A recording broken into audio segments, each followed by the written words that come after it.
Good morning, everyone. Today we begin Holy Week. Well, in fact, Holy Week began with Palm Sunday yesterday. But we move into some very holy days. Monday and Tuesday are less significant, I suppose, than the rest of the week. But we'll pick up on that as we go through. But today we see in John's Gospel, chapter 12, an interesting set of circumstances, and for my reflections during the course of this week, I'll be looking at two elements from each of the readings. And today we look at the incident where Mary comes and anoints the feet of Jesus and then dries them with her hair. The two interesting factors about that. One is that the scent that she used, the perfume that she used, was very expensive. And one would say, yes, that is important that she showed such concern for Jesus, or she considered Jesus in such high esteem that she wanted to use an expensive perfume. But I always reflect on, when a lady wears expensive perfume, or perhaps even a gentleman wears something which is quite fragrant, that scent lingers. Not only does it linger, but it often permeates throughout the whole house.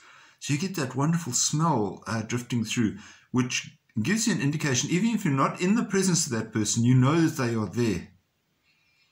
And sometimes I'm reminded that incense within a church, which has a different intention altogether, but it also it reminds, gives us a sense of the person, a sense of the circumstance. Some people I know have great difficulty with incense in a church and often sit away from it if they know that it's going to be used. But it's something that reminds us of the presence of a person, even if we aren't there with them, because it permeates through everything. The other factor that comes into that whole incident is that Judas is saying, well, that is a waste of money. Why don't you spend so much money on perfume? Why don't you rather just give the money to the poor?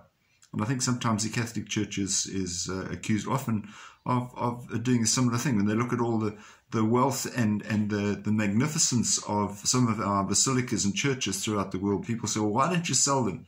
Walk through the Vatican Museum. Look at all those works of art. Sell them and give the money to the poor. We need to remember that many of those were actually donated. They weren't bought. They were given as a sign of respect.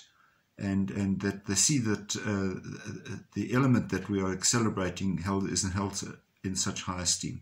So today, as we reflect on those things, let us remember that Jesus is someone that we need to hold in high esteem, and that we are reminded of his presence, even though we might not actually be there with him physically. Have a wonderful and a beautiful day, and we'll see you later in the week. God bless. Bye-bye.